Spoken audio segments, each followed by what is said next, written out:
And good afternoon and welcome to Lambda Weekly. I'm Dave Taffet. I'm here in the studio with LaRon Landis, and our guests today are Scott Poggensee, whose film is Texas Justice, about the Brandon Woodruff case, and Richard Ray, who most of us know from Fox 4 News. Welcome. Well, thank you very much. Scott, thank you, David. Welcome, Richard. Welcome, guys.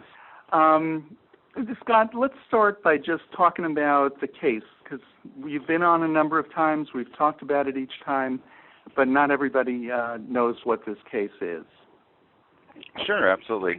So basically, Dennis and Norma Woodruff were a typical American family living in Rockwall, and they were moving to they were living in Heath. They were moving to Royce City, and they were in the process of moving when they were brutally murdered. They were shot and stabbed.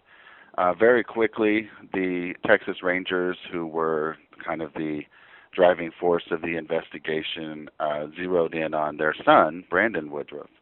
And through we'll call it an investigation, but 6 days later, Brandon was in jail, and then 3.5 years later, on trial for killing his parents. And you know, the driving force behind the investigation, we feel, and I believe we're correct, is that the Texas Rangers and the investigators felt like, you know, since Brandon was in the middle of his coming out process and realizing his sexuality, that and he was hiding it from some people, that basically if you can lie about being gay, then you can lie about killing your parents. And that pretty much drove the investigation, and that's how we feel like Brandon ended up in prison.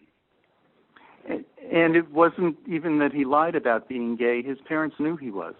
His parents knew. Well, as far as we know, his dad knew. It's kind of ambiguous as to whether or not his mom knew, but his dad was definitely on board with it, didn't have a problem with it. He was concerned, you know, that his son would go through some, persecution, and the society would look down on him, you know, kind of the same thing that most of the straight people feel like, you know, I don't want my son to be gay because I don't want him to have to go through all these hardships, and, you know, don't want him to have to deal with society.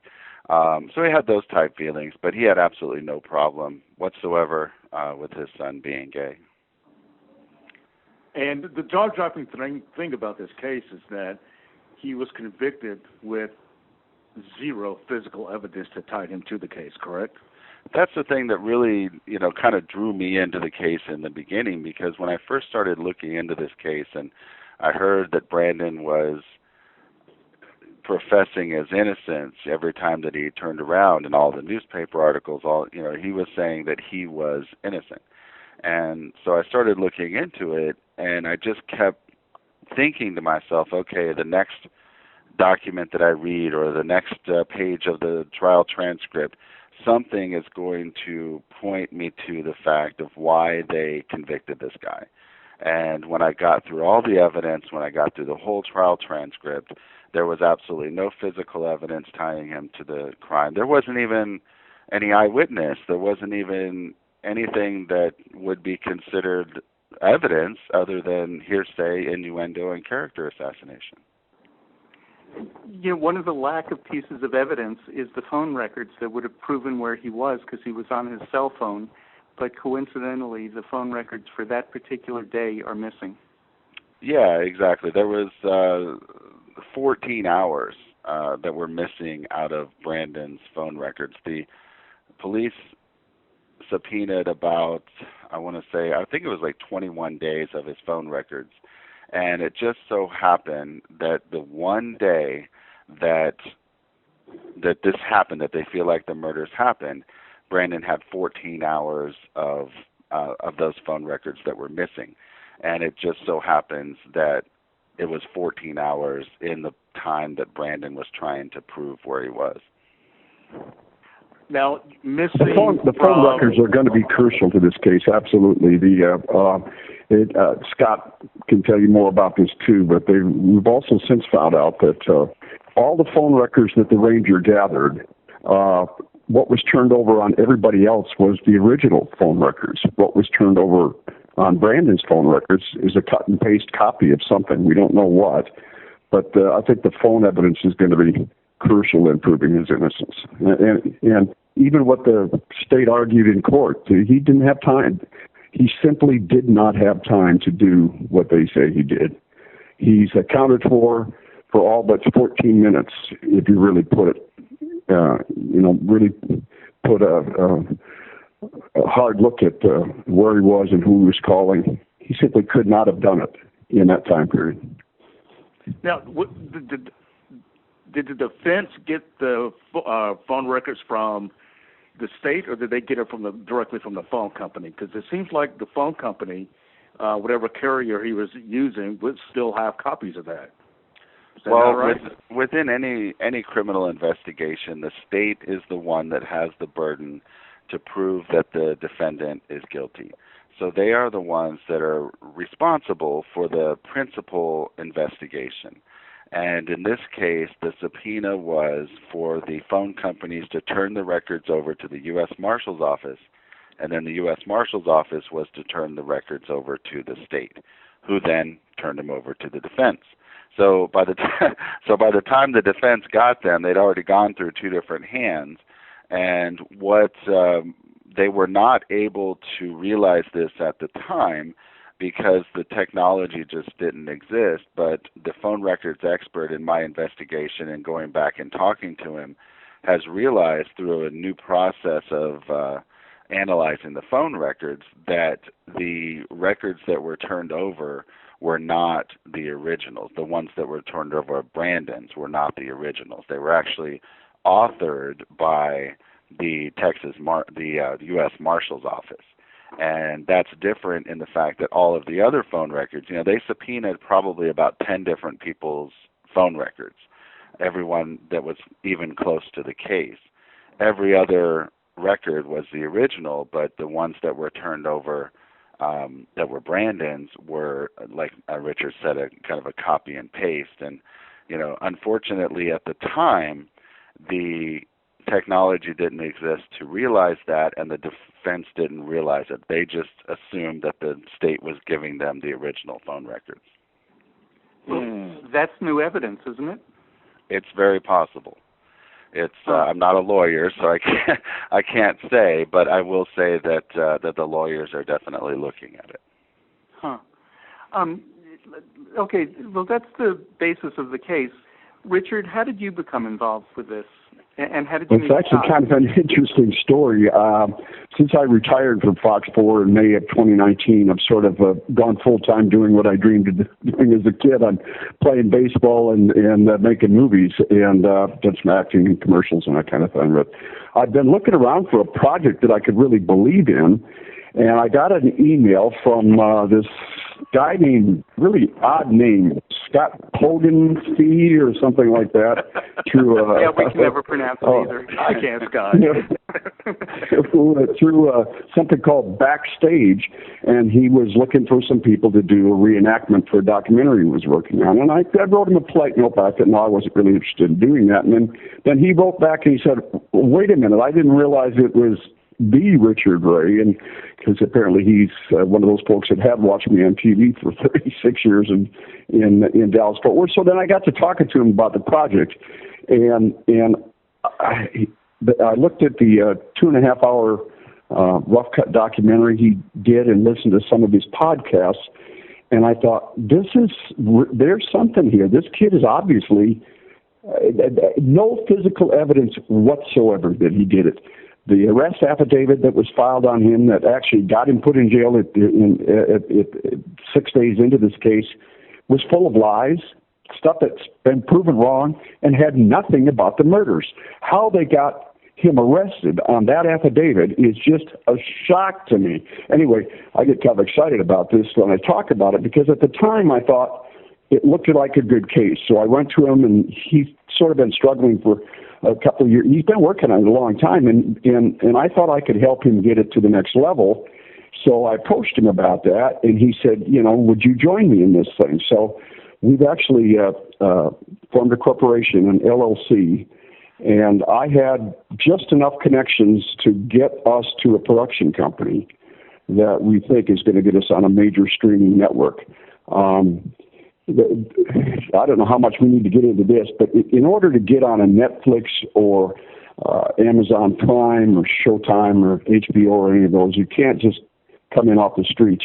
They'll only work with production companies and people that they worked with before. So you have to find a production company that can pitch it for you, and that means you have to convince the production company that it's worth pitching. And we, God bless our efforts, we have done that now. We signed a contract about 3 weeks ago with a production company called Virgil Films Entertainment, and they specialize on pitching documentaries to Netflix and Prime and all those other big name ones that we're hoping that will take a look at ours. So that's how I got involved in it. And I just want to say one other thing. When I first looked at this, I thought, this guy's probably innocent. The deeper I get into the case, it just makes me angry. The investigation is so sloppy and non-existent. The Texas Ranger clearly decided Brandon is the guy who did it, and then set out to prove that Brandon did it, which is the wrong way to do an investigation. And he never really found anything that proved he did it, and he just refused to listen to anybody who had information that might be pointing to somebody else. And there's a lot of somebody else's out there. One case in particular really, really bothers me.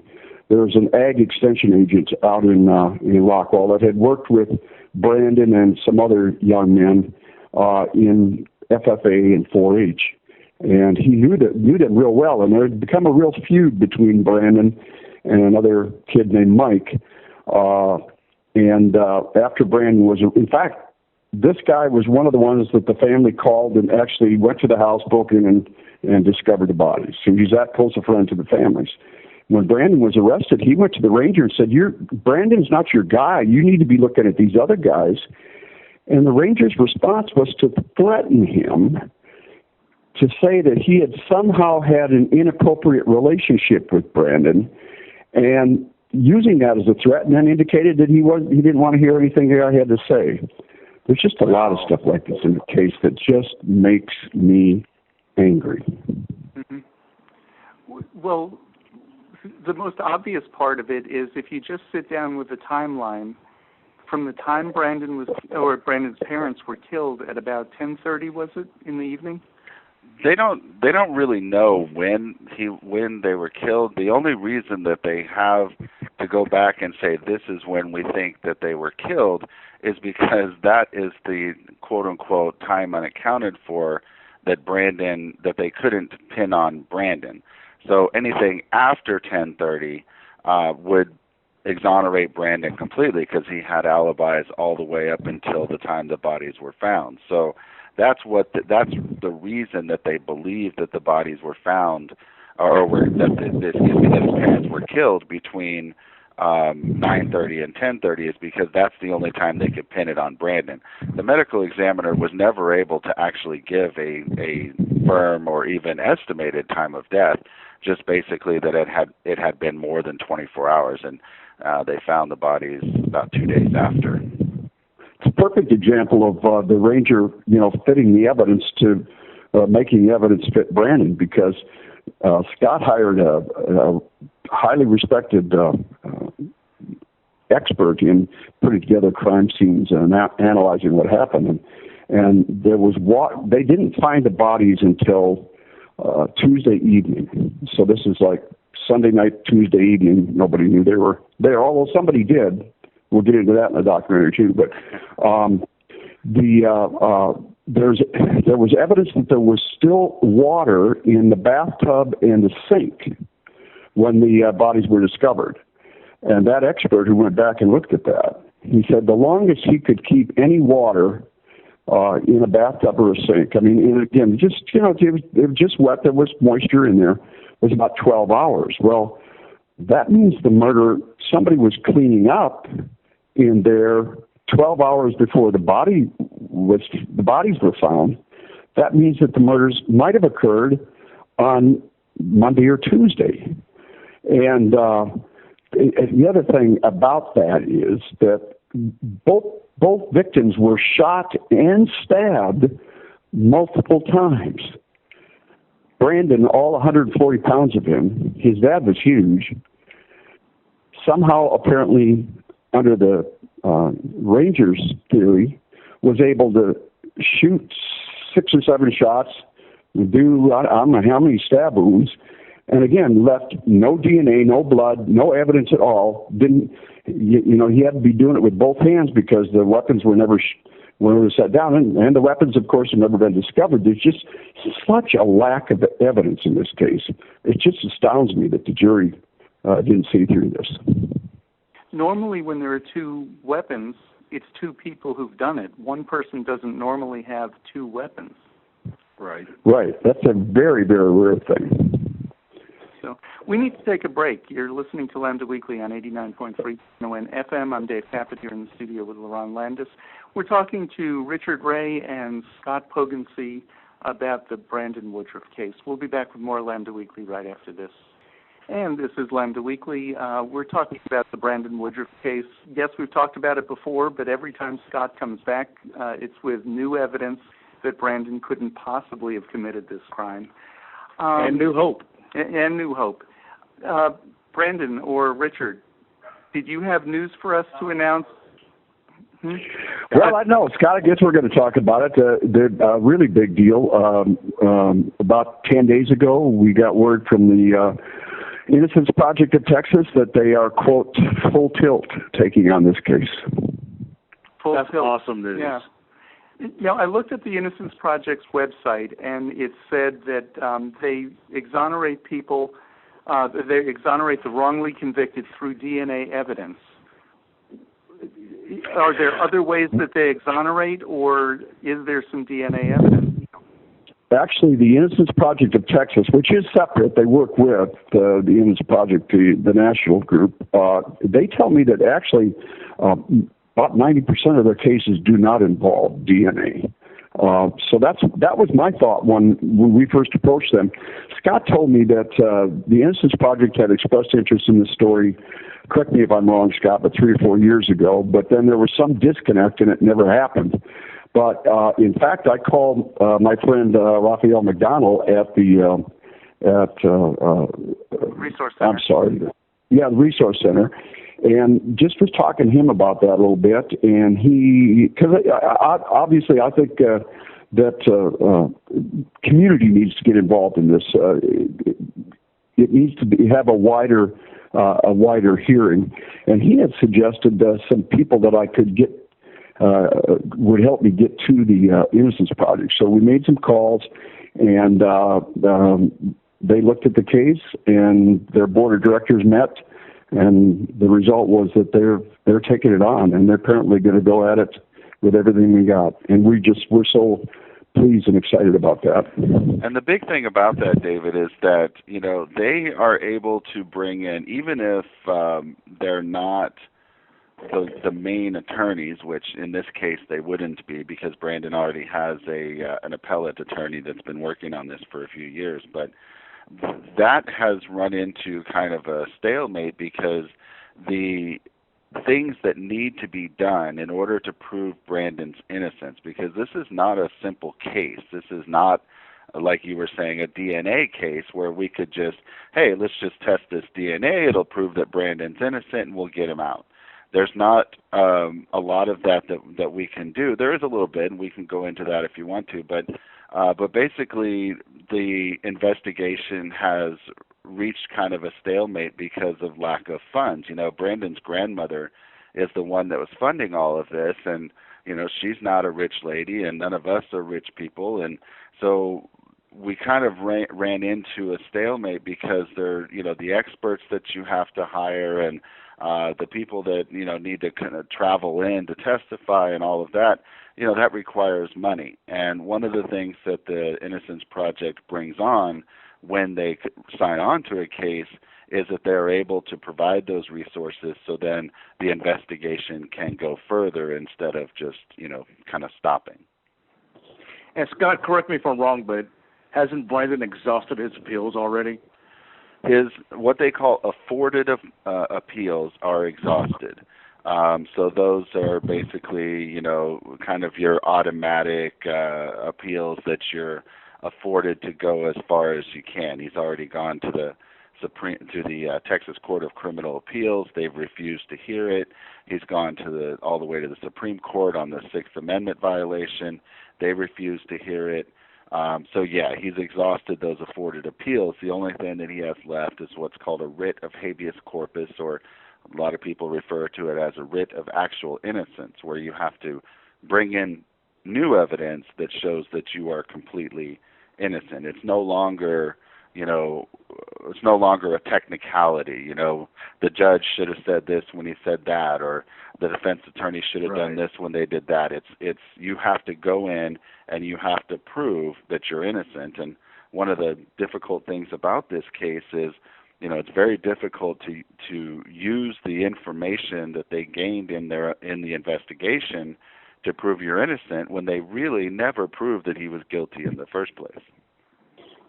It's such a circumstantial case that it is difficult to appeal, because basically they were able to convince the jury that if you can lie about being gay, you can lie about killing your parents, and then never really presented any evidence that he killed his parents. So that I think it leaves the lawyers may try to do an appeal in a tough situation, because as Scott says, there's really no evidence to attack because they didn't have any evidence. One of the problems is it would be appealed to the same court. It would start out at the same court that convicted him, wouldn't it? Well, yes, and as you know, the judge that is in the court where Brandon was convicted is the ADA at the time that actually violated his Sixth Amendment rights by requesting phone calls between Brandon and his attorney while he was in the Hunt County Jail.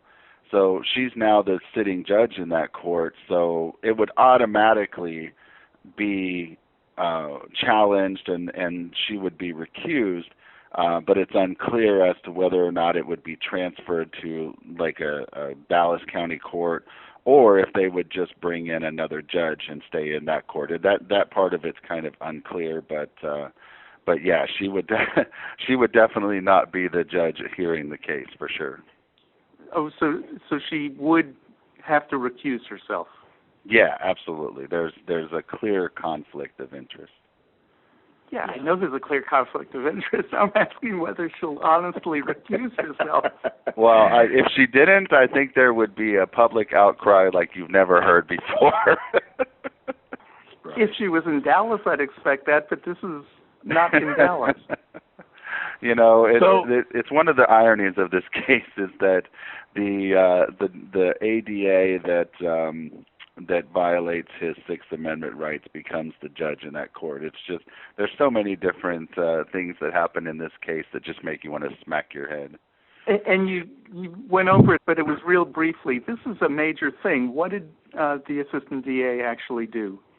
So she directed the head jailer at the time, his name is Curtis Neal, she directed him to record all of Brandon's phone calls and turn them over to her. And she specifically requested the calls between Brandon and his attorney's office because he was in the Hunt County Jail for 3.5 years as they were waiting for trial on $1 million bond, so he wasn't able to get out.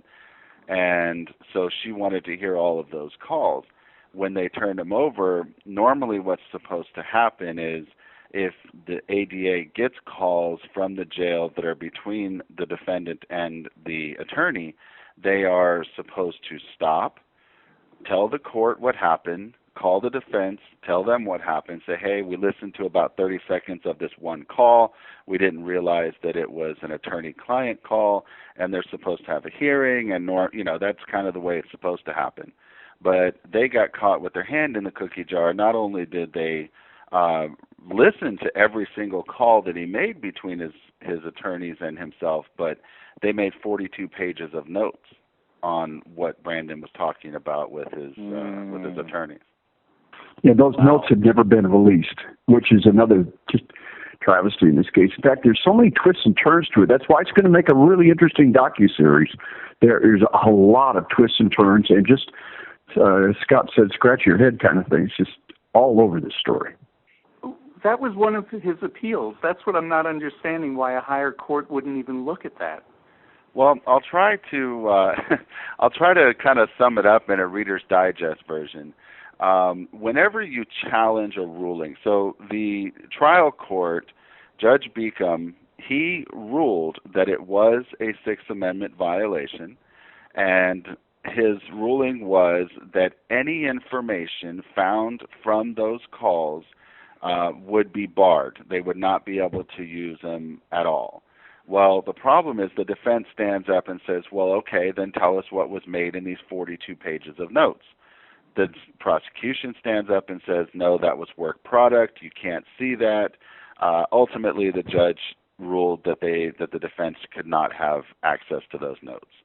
So here we go. He gets convicted. So then he has an appeal. Well, it goes through federal court because it's a violation of his U.S. constitutional rights. So it goes to federal court. It went to the first kind of level of federal court, and that judge basically said, there's all these differing opinions around the country. Some federal courts have said if you violate someone's Sixth Amendment rights, it's an automatic dismissal. Some courts have said no, because there's 11 federal circuit courts around the United States. Mm-hmm. Some of those courts have said no, you have to prove that you were harmed. Just because there was a constitutional violation doesn't mean that you automatically get, your indictment thrown out. He's been in prison since he was 19. He's been harmed. Yeah. Well, but I'm talking about the being harmed in trial. Like, mm-hmm. You had, so basically what the courts have said, what they ruled was that since Judge Beacom threw out any evidence and he, that was gained through those calls, that they did what they call cured the taint, or they cured the harm that was done to him, or the violation that was done to him. So then they appealed it to the Fifth Circuit, the Fifth Circuit Court down in Louisiana. They basically said the same thing. If he would have been in, let's say, New England, and he would have been in that circuit court, he probably would have had it thrown out. But down in Louisiana, I think, and unfortunately at the time that he went, that he was presented, I think Trump had just appointed like six different justices on that court. So there was pretty much no chance that they were going to overturn a murder conviction. So then they appealed it to the U.S. Supreme Court, and a lot of people don't understand that, the Supreme Court only hears about 2 out of 100 cases that are appealed to it. So they ultimately decided not to hear the case. We felt like we would have a good chance to be heard by the Supreme Court because there is all of these differing opinions all around the country. That's kind of the Supreme Court's job, is to settle disputes among these lower courts. But right. They didn't, unfortunately, they just didn't hear the case. So, and of course, once the Supreme Court turns it down, you don't have anywhere else to go. Right. Huh. Is there anything that can be done? The phone records is the one that bothered me first, mm-hmm. because the timeline would have shown that he wouldn't have had time to murder his parents using multiple weapons. It was a very bloody crime scene, and part of the house was cleaned up. So in about 30 minutes, to have murdered his parents, and with no regret, no remorse, nothing, just gone about cleaning up all the mess, and then getting over to North Dallas to pick up a friend into Village Station, where he was later that evening. It just couldn't have happened in this time period.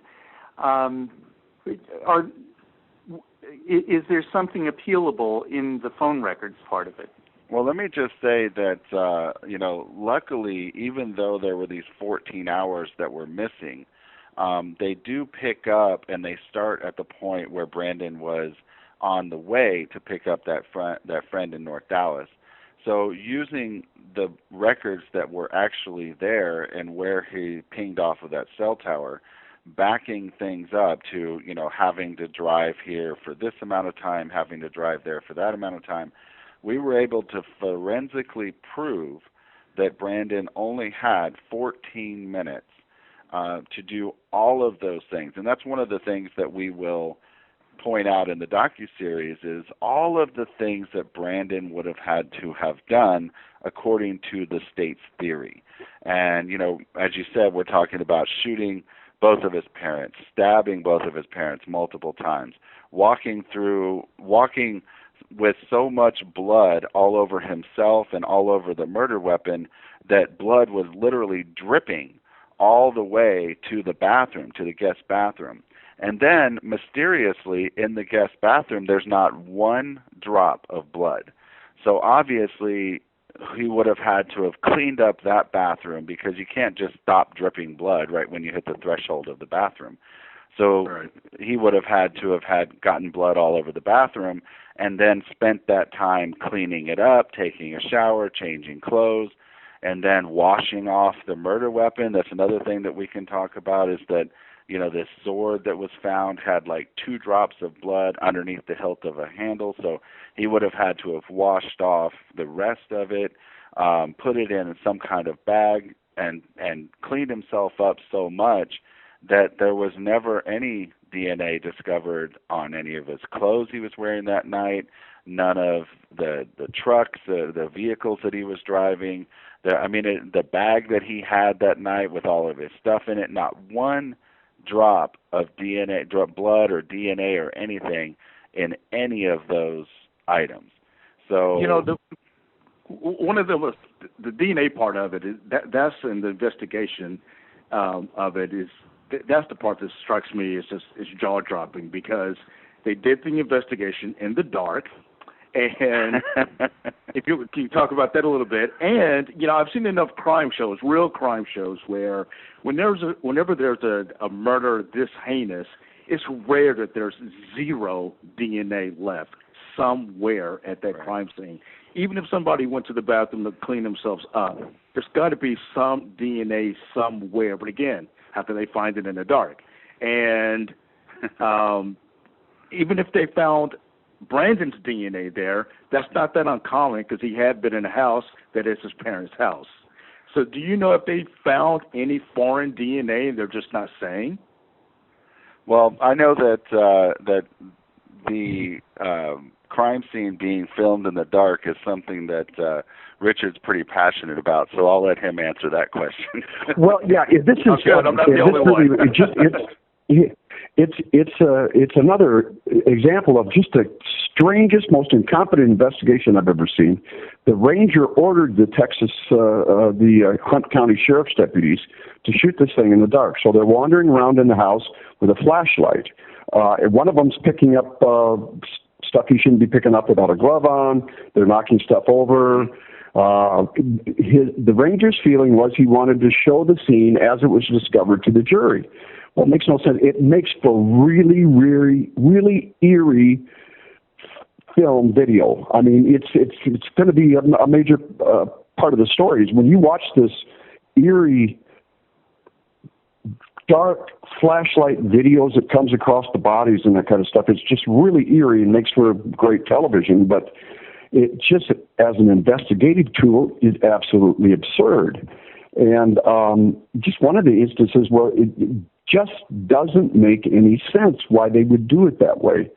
But there's a lot of stuff in this. And the other thing is, if you're going to do that, if you're going to, film it in the dark, then at least turn the lights on and go back and film it with the lights on, Right. And their excuse, I think, was that they ran out of battery and wow. Yeah, it was just, this whole thing is just the Keystone Cops investigation, and we cannot wait to highlight that in the docuseries.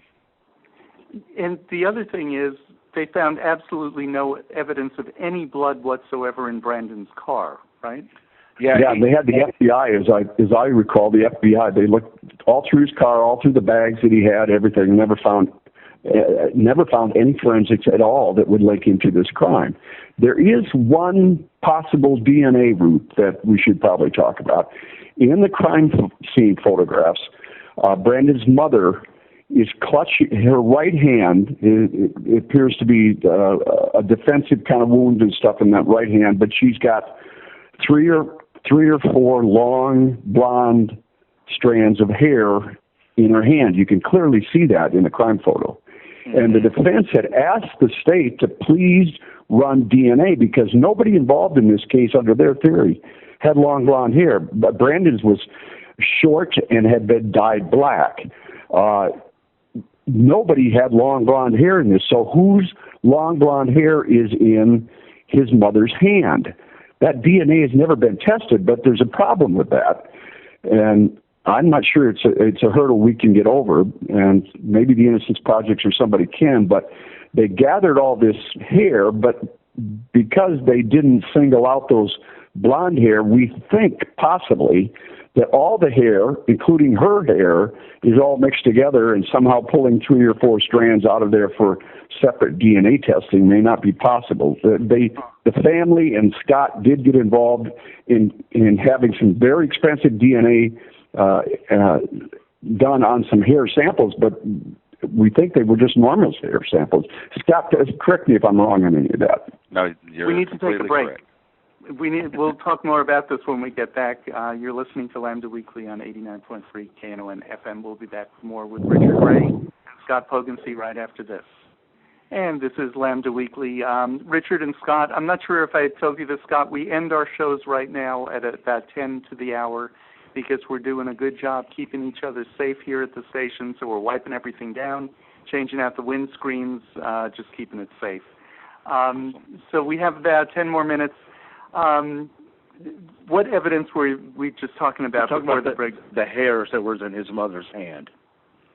And that has always been one of the things that as I said before, there's so many things that just make you want to scratch your head or whatever, but one of the things is that Brandon's mom, Norma, had these long blonde hairs in her right hand, and it would have, that's the hand that had the defensive wounds, it had scratches, it had the bullet that was shot through her hand, so there was some kind of fight or struggle with that. And originally, if you look at the crime scene photos, when that body was transferred to the Southwest Institute of Forensic Sciences that does the autopsies, the hands were covered in bags, like brown paper bags, and taped up and all that. So when they got to the place that did the autopsies, they were separated. However, when they undid those bags and they did the autopsy, they took those hairs and mixed them with the hairs that were in Norma's left hand. And that's always been an issue for me because now we can't just go in and say, hey, guys, we want to test these long blonde hairs. We have to basically just say, hey, we want to test the hair, and it's up to the prosecution to go in and select a hair. So you've got these 3 or 4 or 5 long blonde hairs mixed in with all these 200 or 300 of Norma's hairs from her left hand that were her own head. So at a cost of $3,500 each, you can imagine that's millions of dollars. And you just have to test each strand until you came up with one strand that was different? Correct. Because they won't. Now it would be different if they would say, okay, someone from the defense, someone from the prosecution, let's go out and, set all of these hairs on a table and let the defense choose which one they want to test. But unfortunately, that's not the way it works. It would have been a lot easier if they would have just kept those hairs separated. Here's a bag of the hairs that were in her right hand, and here's a bag of the hairs that were in her left hand. But imagine you're an investigator and you're really looking for the evidence to point you to who did the crime. Wouldn't those long blonde hairs jump out at you? Wouldn't you immediately have them tested for DNA? It just makes no sense. None. So also, during an investigation, did they ever even think about or try and investigate anybody else? Well, it took them about 6 months after Brandon was in jail to even get the phone records in this case. So, one of the things that, if you look at the interview between Brandon and Ranger Collins, one of the things that Ranger Collins and Terry Jones, the other investigator, sheriff's office investigator that was in there, is they sat there and promised Brandon that they were going to look into his alibis, and they were going to look into the phone records, and they were going to look into the toll records, because Brandon's sitting there telling them, guys, I didn't do this. My friends can tell you I was with them. I mean, he was begging them to look at all the evidence, anything, look at it. And they promised him that they would, and then Ranger Collins puts in his report that as soon as Brandon got up and walked out of the room, he went to his office and started writing the arrest warrant. So it's just, it's just one of those things that it's like, why would you sit there and be so early on in the investigation? Why would you not check out all of these other leads? Underscore that. 6 months after he arrested Brandon, he finally got around to checking the phone records out. The other thing about that is that one of the major things in the arrest affidavit that he put in there was that had come from this Mike, who was an enemy of Brandon's, and Mike's mother. And they had claimed that on Brandon's MySpace page, he had written that he hated his effing parents and he wanted them effing dead. It was an absolute lie. In fact, on the MySpace page where they said this, Brandon was writing how much he loved his parents. LOL, really, I do. So all this evidence that went into this arrest affidavit was, not all of it, but a major part of it was false. He was arrested on false pretenses and no evidence of the crime being committed. And I think that's important to point out because LaRon was asking about if they investigated anyone else. And, there were so many signs that showed in the beginning that they should have caught on to and should have investigated other people. This friend, Mike Etherington, that, Richard was just referring to, him and his mother did so much suspicious stuff in the very beginning. His mom called the investigators the morning after the bodies were found, before they even finished the autopsy, and said, hey, I have some information about the Woodruff murders.